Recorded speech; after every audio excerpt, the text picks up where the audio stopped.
Hello, everyone. Welcome.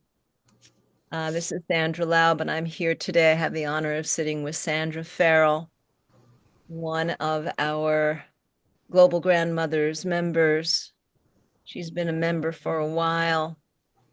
And uh, Sandra, I just asked if we could have a couple of seconds of, I was just feeling of James Taylor's Shed a Little Light in chorus. And it was that song that sort of brought the tears this morning. Um, And we were talking a little bit about our feelings about the day after the election. So can you start us off? I'm going to go into speaker mode here, and we can start our discussion.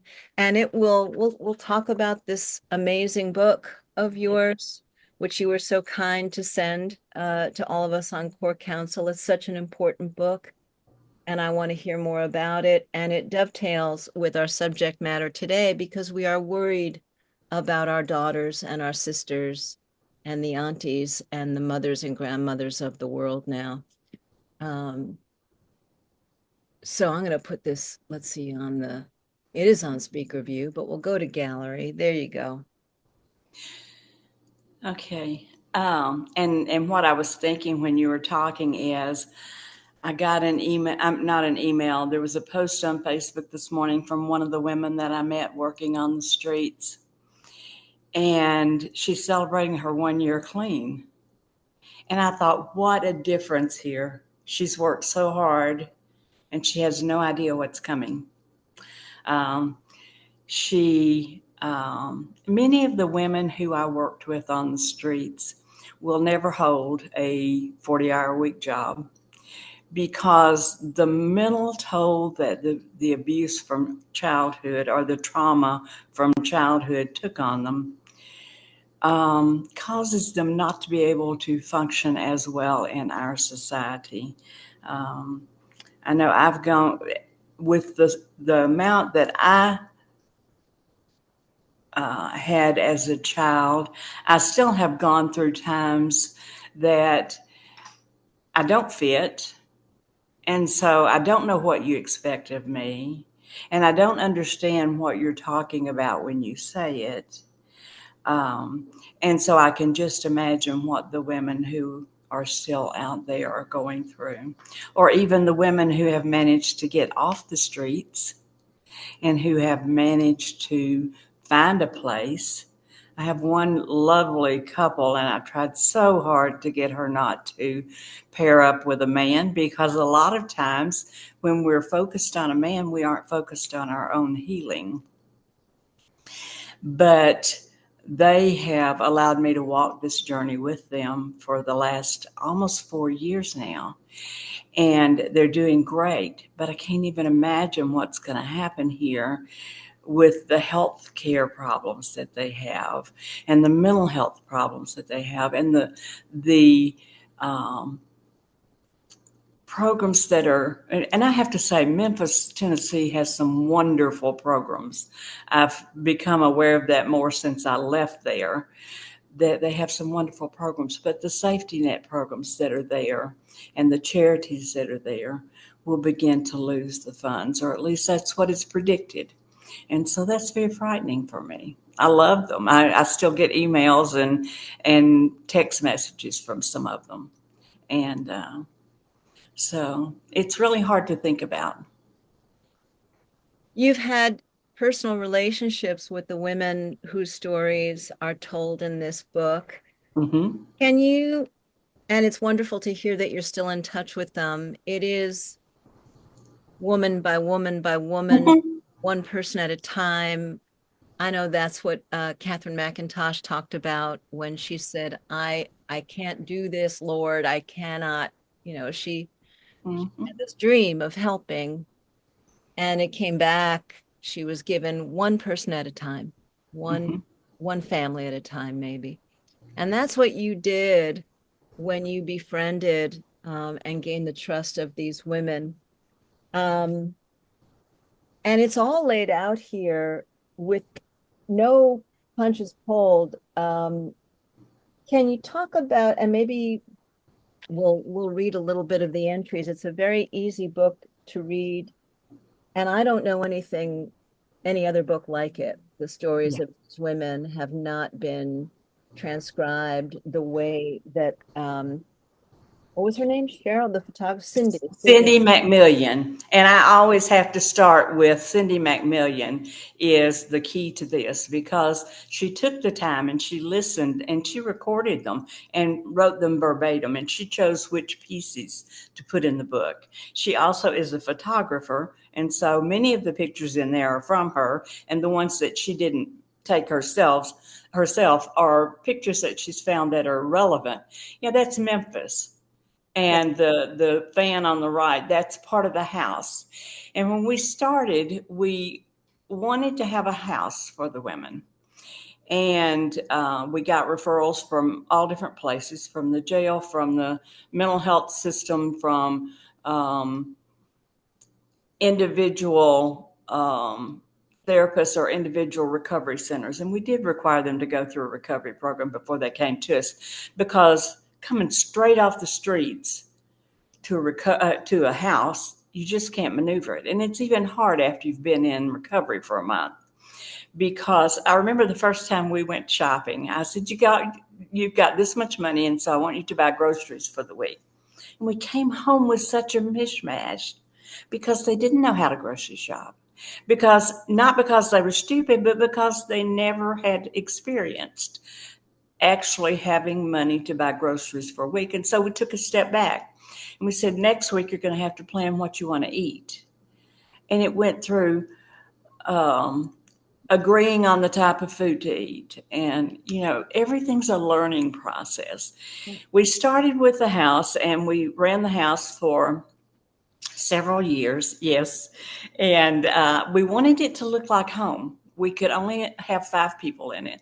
And the reason is that in Memphis, that's all you can have in a residential home that are not related. And so we did not want to become an institution. And so we kept it in a house. We want to look like a house so that when they left there, they'd know what it looked like and what it felt like to be in a house and to cook your meals. Now, I will say many of them are wonderful cooks. They remember that from home. If they remember having food, they remember the way that it was cooked. Mm-hmm. Mm-hmm. After a few years, the women in the house were in such pain for the women still on the streets. They would go to a 12-step meeting, which we were 12-step based. They would go to a 12-step meeting and pass the women that they had been on the streets with. And they'd say, can we take her this or can we take her that? When we started, there was only one other program in Memphis that had the house for the women. And by the time that there were 3 houses available, we went back to the streets. And we went out where they actually were staying. And we went out among it wasn't unusual to meet a pimp out there. And I have to say, I have a hard time hating the pimps because you have to wonder what happened to them that they became that. Now, if one of them threatened one of the women in our program, I was angry. I mean, don't get me wrong, it was hard. But anyway, we were bringing in people who didn't know what they wanted. I don't know if you've ever heard or not, but it takes an average of 7 times going through a recovery program before someone gets sober. And all of the women that we served had addictions to alcohol and or drugs, mostly drugs. And most of the women didn't have it when they started on the streets. They were fending for themselves. And in order sometimes the pimps provided it and they were hooked automatically. But in order to live with yourself when you're doing that kind of work, it takes such an emotional toll that we deaden it. And I loved one of the postings on the grandmother's group yesterday. I know it was the woman that you interviewed, and Ms. Williams. And she said there are addictions to everything. My addiction when I came to recovery in 1992 was to other people. And I describe it that I lived everyone else's life and nobody was living mine. And that's pretty sad. Um, and so I went into the 12-step program for adult children of alcoholics. The funny thing was, my father wasn't an alcoholic and my mother never touched alcohol. After I'd been in recovery for a couple of years, somebody finally admitted that my grandfather had been an alcoholic. But if he had raised my father and my father had raised me, then I got those behaviors that I was not handling life well. So the women that we served, first of all, had to get clean. We took them to a mental health provider, and we had people in Memphis that cooperated so that we could get that service for them.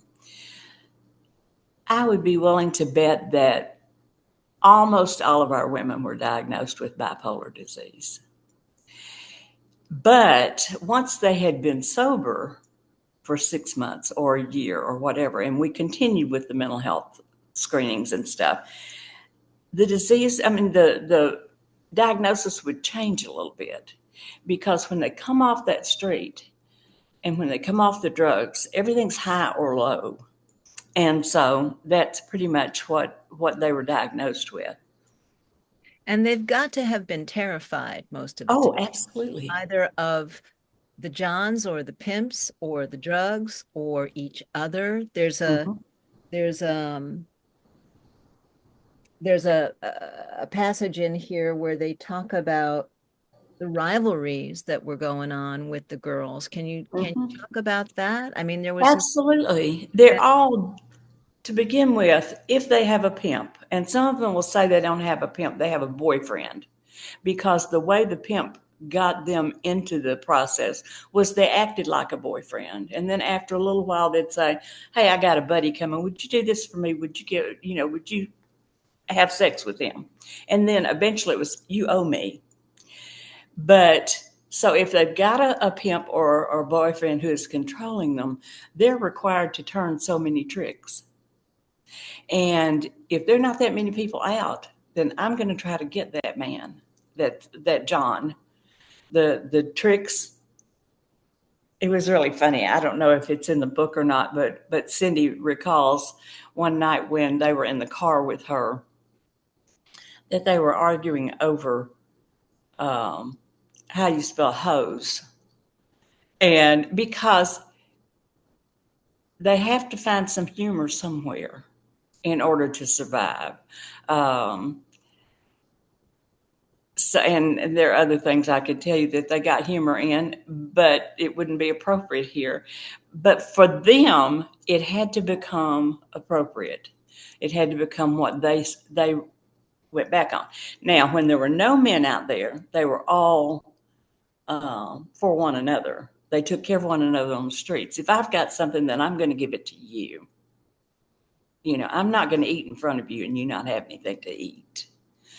Um, the other thing, one of the things that we gave out was condoms, because we want no babies born who have no one to care for them, and we want no babies born in addiction. And you think about that being the young women. But one night I had stopped, and a middle-aged woman asked, I gave her the condoms, and she said, "Can I get some for my mom?" And I usually could my face didn't show my emotions, but that just shocked me so much. And I said, "How old is your mom?" She said, "She's 64, but she got to eat too." So she was still prostituting in order to have food to eat. If you pick up a John that is um, angry and wants things that you're not willing to do, it's quite common to be beaten. And the other thing is, if you don't bring home the money, then you'll be beaten by the pimp. One of the stories in there, I think it tells about a woman who, when she had breast cancer, lost her hair. And she said, "My head looked like a road map." Because when the pimp beats you, he beats you where it can't be seen, and your hair covers your head. And then you have to run your head under cold water so it'll stop bleeding so you can go back out. And so this is what our women are going through. And the nobody grew up saying, "Hey, I want to be a prostitute when I grow up." No. It starts out because they see no other option. If that's their choice, then what were the other choices? You begin the book, or Cindy begins the book, it's interesting, by talking about abuse, by talking about what happened to these children when they were young, when they were Yeah, 11, younger than that even, yeah. to make them think, to make them hate themselves so much, to make them think that they weren't worthy of being loved. I don't think I would say hate myself, but I can tell you from my experience that sexual abuse started as best we can remember from the flashbacks that I've had and the pictures that I in my mind that I've explained to siblings that have told me when that was. Best I can understand, I was probably about 2 years old. I didn't know anything was wrong.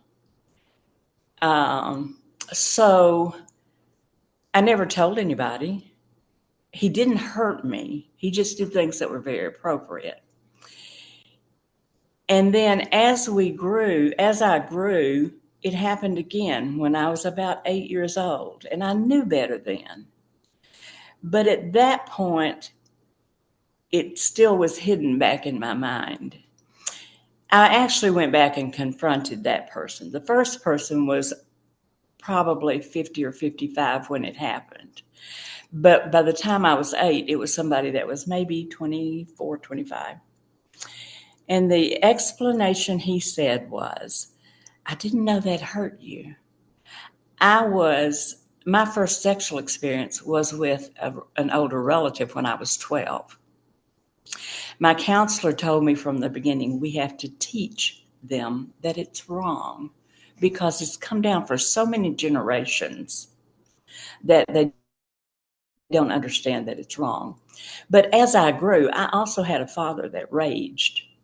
Now, I have to go back and say he quit school in the 10th grade to support his siblings because his father was an alcoholic. So he raged, and that's where I got my sense of I'm not worth anything. I can't do anything right. Some of them from early ages. The other thing is lying. I remember one girl that said, "I remembered I came home from school and we didn't live there anymore." And what had happened was they got evicted. And she didn't know it when she came home from school and didn't know where anybody was. And when they found her and took her wherever they were going for the next place, it was not talked about. It was just, it happened. And when she got sober and clean, she asked her mother about it. And her mother said, "That never happened." Because it was embarrassing to her mother, and it was not something she had dealt with, that had happened not only once but several times. And so she called a sibling and said, "Did that happen?" And he said, "Oh yeah." So the lies are there to protect um, the person who should be responsible, but they don't have the ability to be responsible because of what happened to them. um, One of the biggest things that when I got in recovery, my children were 12 and 16. And what I told the counselor was, they are outgrowing me emotionally. Hmm. They are asking questions I can no longer answer. And so they did not get appropriate parenting when they were little. Now they're really, I'm amazed at them. I have really good relationships with them, and they kind of raised themselves. But since we have been in recovery, excuse me, um, we talk about these things now. We talk about what they shouldn't have had to go through. But these women on the street had no one to do that. They were taught that they were not worth anything but their bodies, um, and so that's how they grow up. I'm not worth anything. I'm not smart. They were told they were stupid. people do that without having any idea what it does to somebody's psyche, and that's way too prevalent even now. But In the my own first, family, it sort of like yours, it was my mother's generation. It was my mother's experience hmm of fending off her father.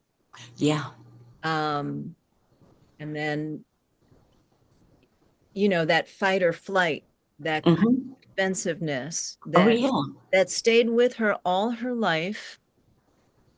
Um, and I could tell underneath it was a very fragile, vulnerable woman who wanted love, who wanted to be able to hmm express love. But I think all her life, sometimes she had trouble doing that. I just came back from a retreat with women from all over the world, and I spoke to some women from South American countries who were talking about the child abuse in their country was 70%, 80%, hmm 90%, and it's just brushed under the rug in those hmm countries. And women don't talk about it, and families don't talk about it.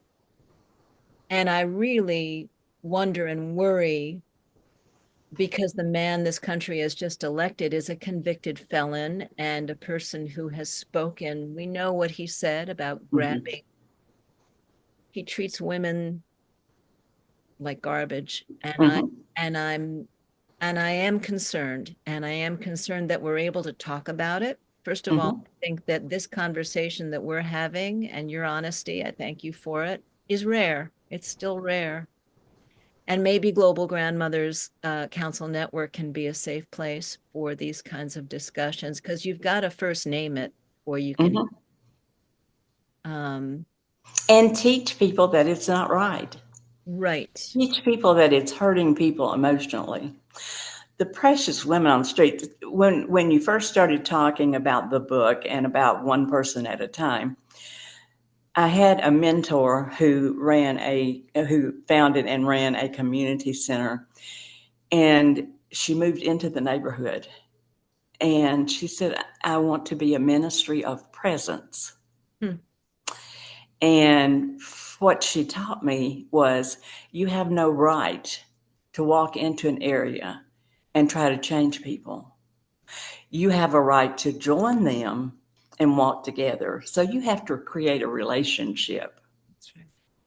And so that's what we did. And until you create a relationship with someone, you have no right uh, to offer suggestions, or you can sit with them. I had a woman in the car with me one day, precious young woman, and she is housed, but she was not able to get a job. And when you don't have a job, you don't have, there's something about that leaves you hungering. But I was taking her downtown to get an ID one day, and I knew she liked orange juice from McDonald's. So I stopped and got her an orange juice. And I handed it to her and said, "Would you like some orange juice?" She said, "Yes, ma'am, I'm parched." Now, who says I'm parched? And then later on when we were going, she said, "Why do you do this?" And I said, "Because I'm a survivor of sexual abuse, and there were so many people along the way that allowed me to heal and walked with me on the journey. And that's what I call it, is I'm walking on their journey with them. And I said, I did some things that I really wish I could go back and undo, but I can't. And yet here I am able to do this." And she said, "Is that why you don't judge us?" And I said, "How can I judge you?" But the key is, they're so used to being judged that you have to be completely vulnerable. When I retired, came out of that area, um, she and I were talking one day. You know, you're not supposed to have favorite kids. Well, we're not supposed to have favorite when we work with people, but she was one of my favorites. And she said, Miss Sandra, you know that you did what you came for. And I said, what do you mean? And she said, people didn't know we were here. And you've been on TV, you have been to churches, and you've told them that we're people and that we need help. And so other people come to us now. We have another drop in center in the neighborhood. We have another um, church that comes out periodically. We have. And so it's just to, you're right, they don't think that anybody cares. They don't think they have a right to be cared for. So I never looked at myself as though I hated myself, but I did look at myself as taking up too much space and not believing anyone wanted to hear what I had to say. Um, the women in the house, it was amazing, and the name of that book comes from the fact that Cindy, the first time she went and picked up the women to take them to a 12-step meeting, we had a new young woman in the house, and she got in the front seat. And she looked at Cindy and said, "Are you one of us?" And Cindy waited a minute. And the girl looked in the back seat as, what's going on. And finally, Cindy said, "If you mean, am I one of you, that I have been hurt, that I have had things happen to me, that I have done things I wished I hadn't done? If yes, I'm one of you." So that's how the book got its title.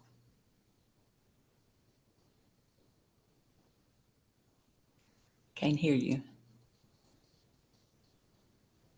It's a beautiful title. Yeah, And man, that she had the wherewithal in that moment to answer that young woman in that way. exactly. I honor her. I honor you. I honor these women. Oh, yeah. Anonymous here, but each one is a daughter, is a sister, is a human being. And Yeah. I thank you for the work that you did and for the work that you still do, for being so present with us today. Thank you. Thank you, Sandra. You're welcome.